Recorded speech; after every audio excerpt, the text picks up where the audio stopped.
नया चैप्टर है आपके, चैप्टर नंबर 6 है त्रिभुज। तो ये आपके कक्षा 9 में भी था, कक्षा 9 में था आपके चैप्टर नंबर 7 था। और यहाँ पर क्या है, चैप्टर नंबर 6। वहां पर था सर्वांग समता, यहाँ वहां पर क्या था भाई आपके, सर्वांग समता। मतलब दो आकृतियां दिखने में बिल्कुल एक जैसी, उसको हम क्या कहते हैं, सर्वांग समता। सर्वांग समता में क्या होता था कि हमें दो त्रिभुजों के बीच में तुलना करनी होती है, इसमें और इसमें क्या बराबर है क्या बराबर नहीं है। तो इसकी सभी भुजाएं और इसकी सभी भुजाएं आपस में क्या हो, बराबर। सभी भुजाएं आपस में बराबर, आपस में क्या हो, बराबर। भुजाएं भी बराबर हो और सभी कोण भी आपस में क्या हो, बराबर। दो आकृतियां बिल्कुल दिखने में एक जैसी, सभी भुजाएं बराबर, सभी कोण बराबर। और समझ लो कि आपने इसको कॉपी करके यहां बना दिया। जैसे मान लो ये डायग्राम, जैसे अगर मैं इसको यहां पर लेकर आऊंगा बिल्कुल पता नहीं चलेगा कि एक है कि दो है, तो उसको हम बोलते हैं सर्वांग सम। हिंदी में इसका मतलब क्या होता है भाई, सर्वांग सम। क्या होता है, सर्वांग सम। देखो सर्वांग का मतलब होता है सभी तरह से, सम मतलब है समान, जो हर तरह से समान हो, बिल्कुल उसका टू कॉपी। जैसा यहां पर बना हुआ वैसा ही यहां पर बना हुआ है। सभी भुजाएं बराबर, सभी बराबर भुजाएं हो जाएंगी। और सभी कोण भी आपस में क्या होते हैं, बराबर। इसके सभी कोण इसके सभी कोण के आपस में क्या होंगे, बराबर। ये कोण इसके बराबर, ये कोण इसके बराबर, ये कोण इसके बराबर। अगर आप इसका नाम लिखने जाओ, जैसे यहाँ पर नाम है ABC और इसका नाम है मान लो कि PQR, हम यहाँ पर लिखेंगे त्रिभुज ABC सर्वांग सम है त्रिभुज PQR के। सर्वांग सम है मतलब हर चीज से बराबर है और उसके संगत भाग आपस में क्या होते हैं, बराबर। संगत भाग का मतलब क्या हो गया कि आगे के दो नाम और ये आगे के दो नाम आपस में बराबर होंगे। मतलब इसकी AB और इसका PQ क्या होगा, बराबर। इसका BC और इसका QR बराबर, इसका AC और इसका PR बराबर। ये देखो इसका AC पहला और लास्ट नाम और इसका PR पहला और लास्ट नाम, मतलब नाम मैच होना, इसको बोलते हैं संगत भाग। संगत का मतलब हो गया पहला और तीसरा बराबर है, पहला और तीसरा। तो संगत भाग बराबर तब होते हैं जब क्या होता है, सर्वांग सम। ये आपने पढ़ा था कब, क्लास 9 में। अब यहाँ पर सर्वांग सम में से एक चिन्ह को हटा दिया, वो है बराबर का। देखो ये चिन्ह है आपके सर्वांग समता का, ये वाला पूरा चिन्ह लगा हुआ। जैसे यहाँ पर देखो इनके बीच में ये साइन लगा हुआ, इसका मतलब होता है सर्वांग समता। और यहाँ पर देखो क्या है, ये S है, उल्टा S लिखा हुआ ऐसे। अब ये जो चिन्ह है ना, ये है आपके समरूप का। ये किसका चिन्ह है, समरूप का। और ये चिन्ह किसका है, आपके बराबर का। देखो ये चिन्ह तो है समानता का, ये किसका है, आपके समानता का चिन्ह है। मतलब समरूप भी हो समानता भी हो, मतलब दिखने में भी एक जैसा। देखो ये दोनों भी क्या है, समरूप है, सर्वांग सम नहीं है। ये दिखने में एक जैसे लग रहे हैं, ये भी पूरा गोल है और ये भी पूरा गोल है। ये दिखने में बिल्कुल एक जैसे दिख रहे हैं, लेकिन एक बड़ा है और एक छोटा है। तो यहाँ पर दिखने में एक जैसा है, हमें यहाँ लिखना है समरूप। और ये दिखने में भी एक समान है और भुजाओं के नाप भी बराबर है। भुजाओं के नाप क्या हो गए इसमें, बराबर है। तो इन दोनों को जब तुलना करेंगे ना, तो दोनों आपस में क्या है, आपके बराबर भी है। देखो ये चिन्ह भी आ रहा है और ये चिन्ह भी आ रहा है। जैसा ये दिख रहा है वैसे ये दिख रहा है। यहाँ देखो जैसा ये दिख रहा है वैसे ये भी दिख रहा है। इसका मतलब ये तो इसमें है और ये वाला इसमें भी है, लेकिन इसमें भुजाएं भी बराबर हो गई। तो भुजाएं बराबर होती है, यहाँ पर ये चिन्ह लग जाएगा। इसकी बात करेंगे तो ये दोनों आपस में क्या है, सर्वांग सम, बिल्कुल टू कॉपी है। अब इसकी बात करेंगे, देखो ये वाला और ये वाला कंपेयर करेंगे, एक छोटा और एक बड़ा है। तो ये दिखने में एक जैसा है, लेकिन भुजाओं के नाप अलग अलग है। यहाँ पर भुजाएं बराबर नहीं होती। यहाँ पर क्या होता है कि कोण तो बराबर, जैसे इसका पूरा कोण होता है 360 डिग्री, इसका कितना आएगा, 360 डिग्री। इसमें आपके कोण क्या होते हैं, बराबर। इसमें क्या होते हैं, कोण तो होते हैं बराबर, लेकिन जो भुजाएं हैं वो बराबर नहीं होती। भुजाएं होती है अनुपातिक, एक अनुपात में होती है। भुजाएं कैसे होती है आपके, भुजाएं होती है अनुपातिक, अनुपात में होती है। भुजाएं होती है आपके अनुपातिक। जैसे यहां पर देखो ये दोनों दिखने में एक जैसे हैं, लेकिन एक बड़ा है और एक छोटा है। तो ये दोनों आकृतियां आपस में क्या है, समरूप है, और ये दोनों भी आपस में क्या है, समरूप है। ये दोनों वर्ग है, ये दोनों समरूप, ये क्या है, समबाहु त्रिभुज है, और ये वृत्त है। एग्जाम में क्वेश्चन भी आता है इसका, इन तीनों का एक क्वेश्चन आता है। ऐसी तीन आकृतियां हैं जिनको आपको सिद्ध करने की जरूरत नहीं। जैसे आप देखो क्लास 9th में क्या होता था, आपको नियम लगाना पड़ता था। एस से ये क्या हो गया, सर्वांग सम। RHS नियम लगाते ये क्या हो गया, सर्वांग सम। या फिर SSS का नियम लग गया, SSS का नियम लग गया, या SAS का नियम लग गया, या ASA का नियम लग गया। तो हमें क्या करना पड़ता है, जब भी कोई त्रिभुज है उनको सर्वांग सम करने के लिए हमें एक नियम लगाना पड़ता है। या तो ये नियम लगाओ, या फिर आप ये नियम लगाओ, या RHS लगाओ, या और भी नियम है लगाकर हमें समरूप करना पड़ता है। लेकिन ये तीन आकृतियां ऐसी है जिसमें आपको कुछ भी लगाने की जरूरत नहीं, डायरेक्ट लिखना है कि ये तीनों क्या होती हैं, समरूप होती है हमेशा। कौन सी, एक तो है आपके समबाहु त्रिभुज। एक तो कौन सा है आपके एग्जाम में क्वेश्चन आ जाए या बुक में क्वेश्चन आ गया कि दो त्रिभुज है और आपस में क्या है, समबाहु त्रिभुज है। समबाहु त्रिभुज है तो वो हमेशा क्या होंगे, समरूप ही होंगे, क्योंकि इसके सभी कोण कितने कितने होते हैं, 60-60-60 के। इसके भी कितने होंगे, 60-60-60 के।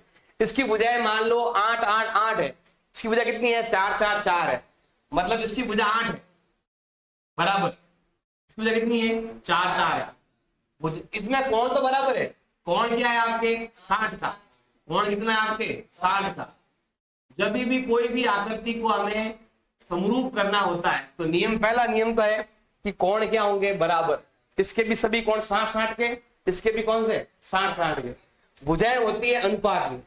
जैसे अगर ये इसको आधा करने पर ये भुजा बन रही है, तो इसको आधा करने पर भी ये भुजा आनी चाहिए। ये अनुपात हो गया, 2:1। ये जितना है उसका डबल, ये जितना है उसका आधा, ये 8 है, कितना हो गया 4। एक तो समबाहु त्रिभुज, जैसे क्वेश्चन दिखा आ जाए कि दो समबाहु त्रिभुज है तो आपको बिना कोई भी नियम लगाए डायरेक्ट लिख दो कि ये क्या है, समरूप है। क्यों है समरूप, क्योंकि ये क्या है, समबाहु त्रिभुज है। और कौन से होते हैं, वर्ग। वर्ग की चारों भुजाएं बराबर होती है, और यहाँ पर भी चारों भुजाएं क्या होती है, बराबर, लेकिन एक अनुपात में। मान लो यहाँ पर सभी भुजाएं 5-5 में, और ये सब कितने हैं, मान लो 2.5 में। ये इसका आधा है या इसका डबल है। ये दोनों आपस में क्या है, समरूप है, क्योंकि इनकी भुजाएं बराबर है लेकिन अनुपात में, अनुपातिक बराबर है, समानुपाती बोलते हैं। जिसका अनुपात बराबर होता है, भुजाएं अनुपातिक का मतलब होता है समान अनुपात में, इसको हम समानुपाती भी कहते हैं, समान अनुपात में। तो और ये क्या है, वृत्त। ये तीन आकृतियां ऐसी है, वृत्त, वर्ग और समबाहु त्रिभुज।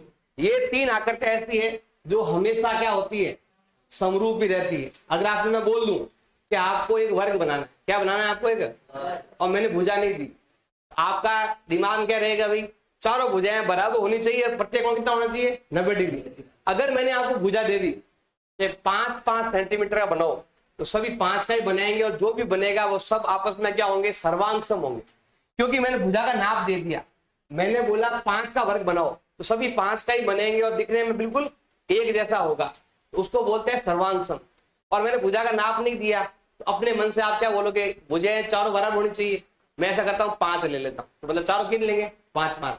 दूसरे बोला मैं 4 ले लेता हूँ, मतलब छोटा बड़ा बन गया लेकिन दिखने में एक जैसा ही है। अगर मैंने भुजा का नाप नहीं दिया तो वो वर्ग जितने भी बनेंगे सब के सब क्या होंगे, समरूप होंगे। अगर भुजा का नाप दे दिया तो क्या बन जाएगा, सर्वांग सम। क्योंकि समरूप के साथ जैसे ही बराबर का चिन्ह आता है, जैसे भुजाएं बराबर हो जाती है तो वो क्या हो जाता है, सर्वांग सम हो जाता है। जैसे यहाँ पर देखो आकृति में बता दें आपको, देखो जैसे ये आकृति है, मान लो यही चित्र यहाँ बना हुआ है।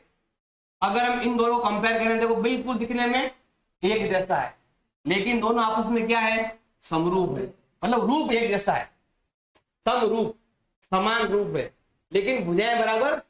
अगर भुजाएं बराबर हो जाती, मान लो जैसा यहाँ देखो, देखो ये इसकी जो लंबाई है 5 यूनिट है, 5 इकाई, मतलब इकाई के पीछे आप मीटर लगा सकते हो। जब भी लेते हो इकाई, इसका मतलब आप मीटर, सेंटीमीटर, किलोमीटर कुछ भी लगा सकते हो। तो मैंने 5 इकाई लिखा, ये भी 5, ये भी 5, बिल्कुल भुजाएं में भी बराबर है, सेम दिख रहा है, तो हम क्या लिखेंगे, ये दोनों दिखने में एक जैसा है, समरूप है, और भुजाएं बराबर भी है, तो ये आपस में क्या हो गया, सर्वांग सम। बिल्कुल 2 कॉपी है तो सर्वांग सम, बिल्कुल 2 कॉपी है लेकिन एक बड़ा एक छोटा क्या होगा आपके समरूप हो जाएगा। बड़े और छोटे का कंपेयर करेंगे तो समरूप हो जाएगा, छोटे के साथ छोटे को कंपेयर करेंगे क्या हो जाएगा, सर्वांग सम हो जाएगा। ये भी जितना है, ये भी 3 इकाई है, ये भी 3 इकाई है, ये दोनों दिखने में बिल्कुल एक जैसे है। जैसे अगर मान लो मैं ये वाला है, अगर यहाँ पर ले जाऊं तो देखो पीछे वाला गायब हो जाएगा, इसका मतलब दोनों आपस में क्या है, सर्वांग सम। लेकिन यहाँ कंपेयर करेंगे तो ये दोनों क्या है, समरूप। दिखने में एक जैसे लेकिन छोटा और बड़ा होता है तो उसमें क्या कहते हैं, हमेशा समरूप कहते हैं। दिखने में भी एक जैसा, नाप में भी बराबर, भुजाएं बराबर हो गई, एक भुजा बराबर हो गई, जिसका मतलब क्या हो गया, आपके सर्वांग सम हो गया। जैसे ये चित्र बना हुआ है, जैसे ये आकृति बनी हुई है, कोई भी आकृति कैसे भी है, जैसे मान लो हम ही मान लो मैं यहाँ खड़ा हूं और रोशनी से, लाइट से अगर लाइट दूर है तो मेरी छाया क्या बनेगी, छोटी बनेगी। या मान लो अगर छाया जैसे से आपकी लाइट नजदीक आएगी, छाया कितनी बढ़ेगी, बड़ी बनेगी। लेकिन छाया किसकी है, मेरी है। और जैसा मैं खड़ा हूं उसी सेम तरीके से वो सामने वाला दिख रहा है, छाया भी। लेकिन छाया छोटी भी हो सकती है और छाया बड़ी भी हो सकती है, तो वो दोनों क्या आपस में समरूप है। जैसे एक ग्लास है, इसका नाप है ABCD, लेकिन ये रोशनी थोड़ा बड़ा हो गया ऊपर जाके, देखो अभी ये जो नाप है ना वो थोड़ा इससे बड़ा हो गया। यहाँ पर ABCD और यहाँ पर A' B' ऐसे नाम लिखे हुए, ये छोटा है और ये बड़ा है, लेकिन है दोनों ही एक ही चीज दोनों। ये इसकी छाया है और ये ओरिजिनल है, तो ये दोनों आपस में क्या हो जाएंगे, समरूप। दिखने में एक जैसा रूप, ये जो है वही यहाँ पर है, उसकी छाया दिख रही है, तो दोनों आपस में क्या हो गए, समरूप हो गए। ये वाला जबकि देखो ये छोटा है, ये वाला साइड अगर हम देते हैं यहाँ पर देखो इतना सा जाता है, तो ये दिखने में एक जैसा है, इसको हम क्या बोलेंगे, आपस में क्या हो गए, ये दोनों ही समरूप हो गए। अब देखो दो आकृतियां हैं, अब ये आकृति देखो कोई भी ले सकते हैं। आपके जो इस बुक में जो क्वेश्चन है ज्यादातर त्रिभुज के ही क्वेश्चन है, लेकिन यहाँ पर देखो त्रिभुज भी आएगा, चतुर्भुज हो, चाहे वो पंचभुज हो, चाहे वो षटभुज हो, सप्तभुज हो, अष्टभुज हो, 10 भुज हो, कोई भी हो। उन सब में अगर आपको दोनों डायग्राम को आपस में क्या करना है, समरूप करना है, तो दो चीजें होनी चाहिए। कौन सी चीज होनी चाहिए, पहला काम तो क्या होना चाहिए, कोण क्या होने चाहिए, बराबर। अगर आपको कोई भी दो आकृति को, देखो 3 की बात मैं कर चुका हूं, वृत्त, समबाहु त्रिभुज और वर्ग, इन तीनों में तो कुछ भी करने की जरूरत नहीं, डायरेक्ट लिखो ये क्या है, समरूप है। इसके अलावा दूसरा कुछ आ जाए, जैसे ये आपके वर्ग नहीं है तो 4 भुजा वाला, लेकिन ये वर्ग नहीं है। लेकिन देखो यहाँ पर जो कोण है सेम कोण वहां पर भी आ रहे हैं, अगर उस कोण को भी यहाँ लाओगे ये कोण भी कितना हो जाएगा, आपके 70 डिग्री हो जाएगा।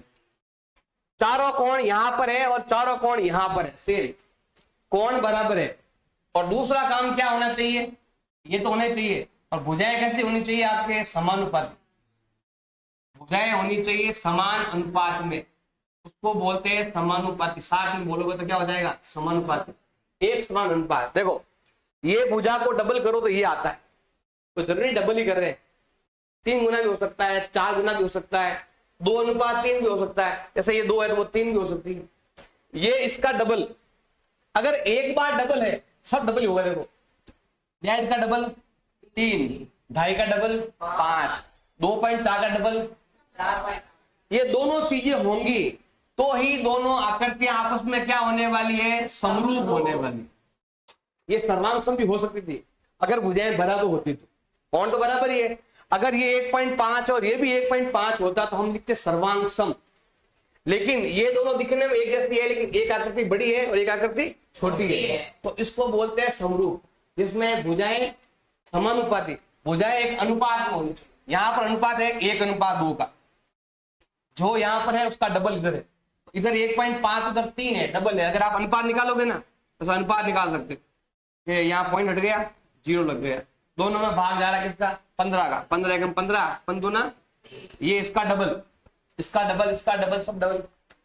तो अगर कोण बराबर हो और भुजाएं समानुपाती हो तो दोनों आपस में क्या होती है, समरूप। ये ध्यान में रखना है कि भाई कोण बराबर है तो काम बन गया। कोण के अलावा भुजाएं भी होनी जरूरी है, दोनों होंगे तो ही होगा, दोनों में से एक भी नहीं है तो समरूप नहीं होगा। ये देखो अभी बताते आपको, जैसे ये वाला क्वेश्चन दे रहेगा आपको, इसमें अगर ध्यान लगाओगे तो यहाँ पर देखो 3 है, ये भी 3 है, ये भी 3 है, ये भी 3, चारों भुजाएं बराबर है। लेकिन यहाँ पर चारों भुजाएं बराबर नहीं है। अब देखो कोण में ध्यान दो, इसके चारों कोण कितने डिग्री है, 90 डिग्री है। इसके भी चारों कोण कितने डिग्री है? 90 डिग्री है। तो यहाँ पर अगर दोनों में अगर ध्यान दें तो दोनों के अंदर कौन सी चीज बराबर हो गई? कोण क्या हो गया? बराबर। पहला पॉइंट तो कंप्लीट हो गया अभी यहाँ पे, कोण क्या हो गया भाई? बराबर। अब दूसरा पॉइंट जब तक बराबर नहीं होगा आपस में समरूप नहीं होगा। देखो अगर यहाँ पर 3 तो यहाँ पर भी 3, मतलब अनुपात कैसा बन रहा है? बराबर का अनुपात बन रहा है। यहाँ पर 3 तो यहाँ पर भी 3, दोनों आपस में बराबर है। और यहाँ पर 3 तो यहाँ पर भी, यहाँ भुजाएं बराबर। अब 2 बराबर हो गई तो बाकी 2 भी बराबर होनी चाहिए। अब यहाँ पर देखो ये 3 तो ये कितनी हो गई? 3.5, थोड़ी सी भुजा बड़ी हो गई।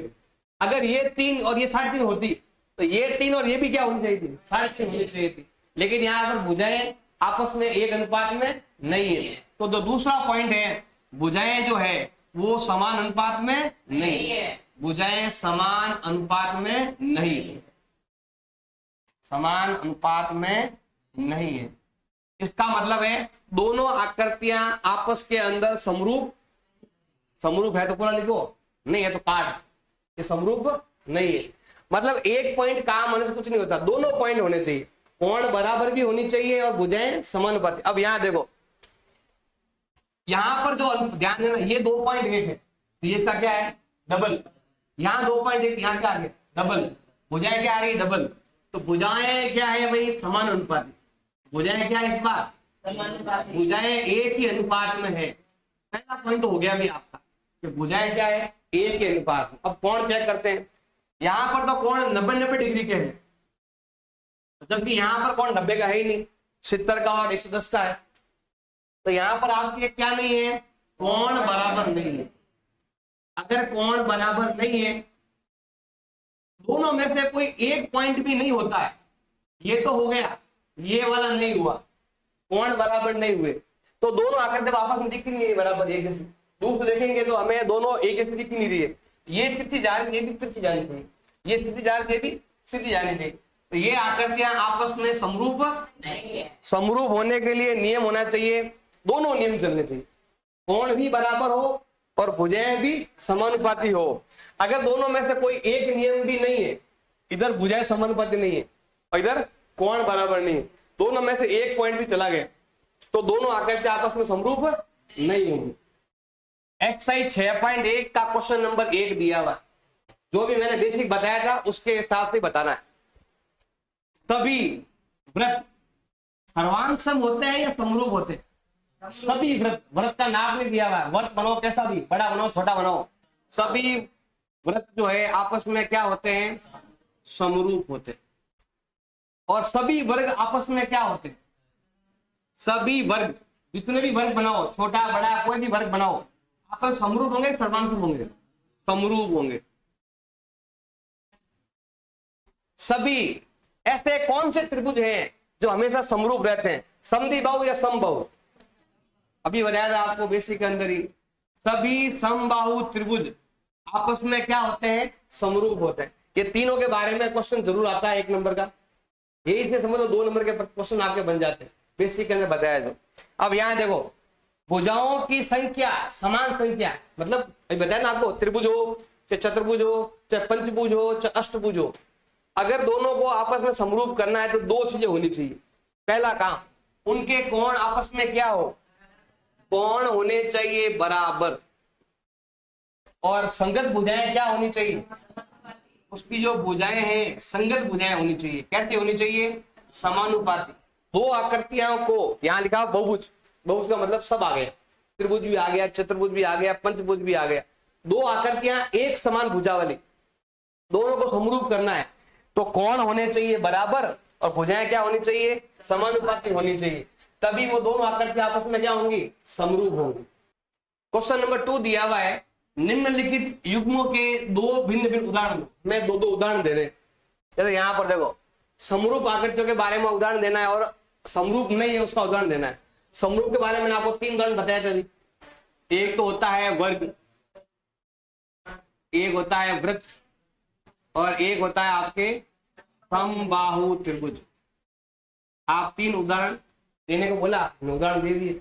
अब इसके अलावा जो भी नाम है वो समरूप नहीं है। जैसे हम आयत कह सकते हैं, आयत कह दो, या कह दो समांतर चतुर्भुज, सभी समांतर चतुर्भुज आपस में समरूप नहीं होते। समरूप करने के लिए हमें नियम अपनाने पड़ेंगे, कोणों को बराबर करना पड़ेगा, भुजाओं को समानुपाती करना पड़ेगा। ऐसा नहीं जो भी आयत बनाया वो समरूप हो गया। हाँ, ये जो भी वर्ग बनाओगे समरूप ही बनेगा, जो भी वर्ग बनाओगे समरूप ही बनेगा, लेकिन जो भी आयत बनाओगे समरूप नहीं होगा। सभी और क्या नाम लेना, कोई भी लो। जैसे आपने ले लिया समद्विबाहु त्रिभुज, क्या नाम ले लिया? समद्विबाहु त्रिभुज। आप कोई भी 2 या 3 नाम बता सकते हो, ये आप कैसा ही बनाओ समरूप ही बनेगा। 10 बना दिए, 10 के 10 क्या होंगे? समरूप। लेकिन यहाँ पर बनाने के लिए आपको नियमों का ध्यान रखना पड़ेगा कि सबके कोण बराबर हो और भुजाएं क्या हो? समानुपाती। ऐसा नहीं कि आपने एक आयत बनाया, कैसा देखो आयत मैंने बनाया, ऐसे आयत मैंने एक और बना दिया।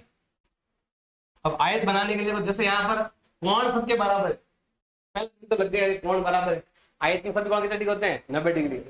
लेकिन अब यहाँ पर ये देखना है कि अगर ये आपके 3 है और ये आपके 2 है, ये आपके 1 है और ये आपके अभी भी 3 है, मान लो, क्या समझ लो 2 है पर छोटी है तो 2 मान लो। अब कोण तो बराबर है, भुजाएं देखो, ये इसका डबल हो गया, इसका डबल भी करो, नहीं हो रहा है। इसका मतलब दोनों आपस में समरूप समरूप करने के लिए आपको नियम लगाने पड़ेंगे, जो है कोण बराबर और भुजाएं एक ही अनुपात में समानुपात होगा वो हो जाएगा। जैसे यहाँ पर हमारे पास 2 आकृतियां दे रखी है, हमें बताना है कि समरूप है या फिर नहीं। तो आप ध्यान से देखो, यहाँ पर पहले हम बात करते हैं भुजाओं की। तो यहाँ पर भुजाएं क्या है? भुजाएं अनुपातिक, समान अनुपात में। भुजाएं कैसे है? समान अनुपात में। आप ट्राई कर सकते हो। देखो, अगर मैंने इधर से PQ लिया, इधर से क्या लिया मैंने? AB ले लिया। अगर दोनों कंपेयर करूंगा, इधर 1.5 और इधर कितना है आपके? 3 है। पॉइंट हटाओ, 0 लग गया। ऐसे काट कर देख लो क्या अनुपात आ रहा है? 1/2। अब यही सब में चेक कर लो आप, यही अगर आप QR में और BC में चेक करेंगे तो सेम आंसर आएगा। यही आप SR और CD में चेक करोगे, यही आप इसमें चेक करोगे, तो भुजाएं क्या है? एक समान अनुपात में। लेकिन कोण बराबर नहीं है। अगर कोण बराबर नहीं है, इसका मतलब है दोनों आकृतियां आपस के अंदर समरूप नहीं। समरूप होने के लिए कोण भी बराबर होने चाहिए और भुजाएं भी समानुपाती होनी चाहिए, तभी दोनों आकृतियां आपस में क्या होंगी? समरूप होंगी।